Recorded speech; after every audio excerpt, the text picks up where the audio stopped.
brothers and sisters in Christ Jesus. As you are aware, there are two important Marian dogmas. One is the dogma of the Assumption of the Blessed Virgin Mary into heaven, which falls on the 15th of August. And the other important Marian dogma is that of the Immaculate Conception, which falls on the 8th of December. And this dogma was declared by Pope Pius IX by the papal bull, Ineffabilis Deus. When translated into English, it means the ineffable God.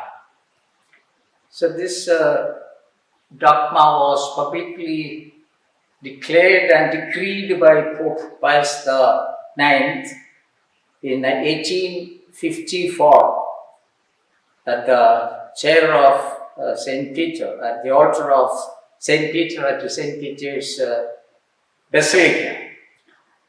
And interestingly enough, exactly after 4 years, that is in 1858, this dogma was further confirmed by the apparition of Our Lady in Lourdes, when Our Lady told Saint Bernadette that she was the Immaculate Conception. So this was another confirmation of this long-held belief by the Church that Mary was immaculately conceived. What is the core aspect of this particular dogma? The dogma, among other things, says that Mary was free from all stain of sin, original sin, and all the other taint or other impurities.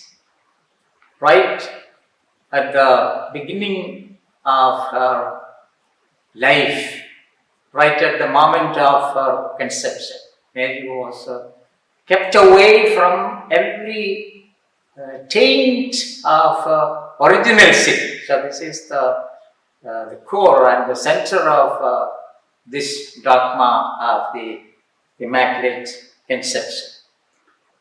And this idea just did not spring up suddenly one fine morning. It is not something that the Church thought up overnight. This belief was long held by Christians all over the world. Many of the fathers of the Church and popes had this belief. They held this belief. And in their writings, in their catechesis, in their preaching, they often spoke about this down the centuries. And the Church offers the reasons why we should hold this belief that Mary was immaculately conceived. One reason is that she is a very special person.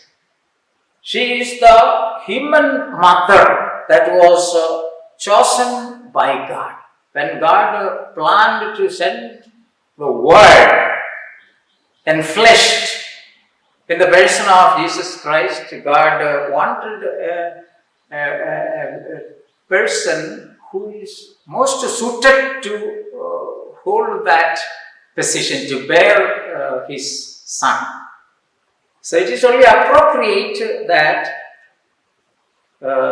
from Mary, from this very exceptional person, her Son should take flesh. God's Son should take flesh and be born in the fullness of time. So this is the one of the most important reasons. Since Jesus is the Son of God, the Holy God, the person from whom he is born also should be free from all sin, all impurity. The person should be as perfect as possible. God endowed her far beyond the angels and saints, that in her perpetual freedom from every sin, she showed a full measure of innocence and holiness that none greater can be imagined. So, this is only appropriate that Mary should be completely pure and holy, free from all stain of sin. Let us listen to what Pope Alexander VII speaks about the Immaculate Conception of Mary. The Pope says the true mind of the Church is stated in the words of Alexander VII.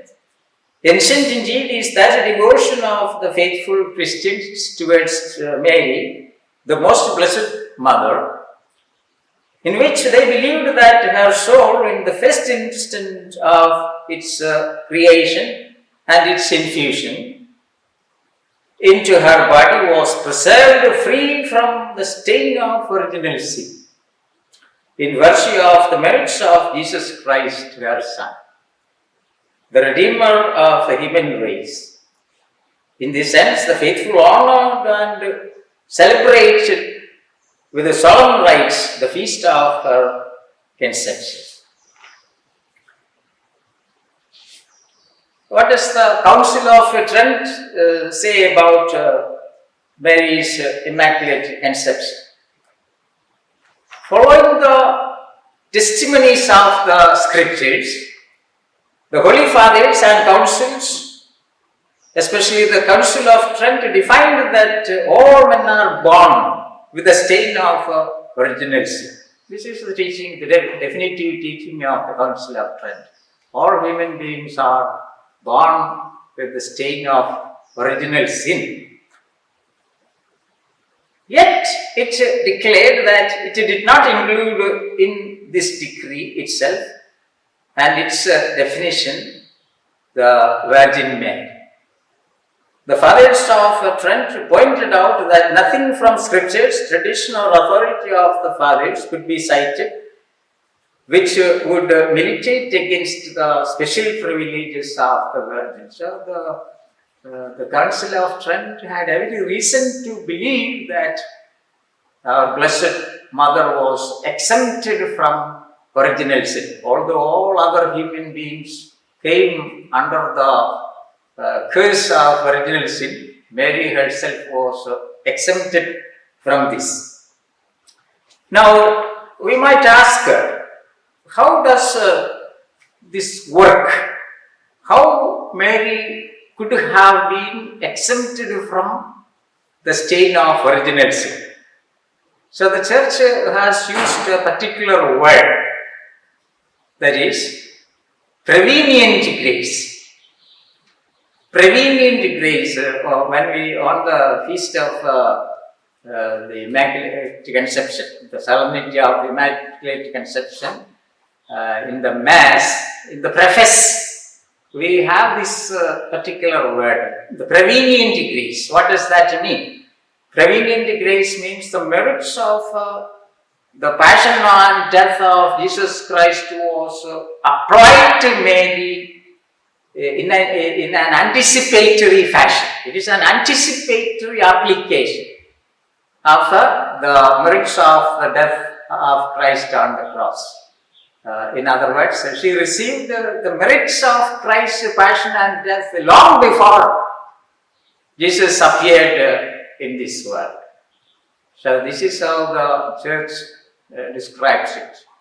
Mary was prevented from the taint of original sin because of the prevenient grace or the anticipated application of the merits of the passion and death of Christ. So as we celebrate this great solemnity of the the Immaculate Conception of our Blessed Mother, let us turn to this exceptional woman. This woman who was specially chosen by God to be the mother of His Son, that she may intercede for us with her divine Son. May the name of God be praised.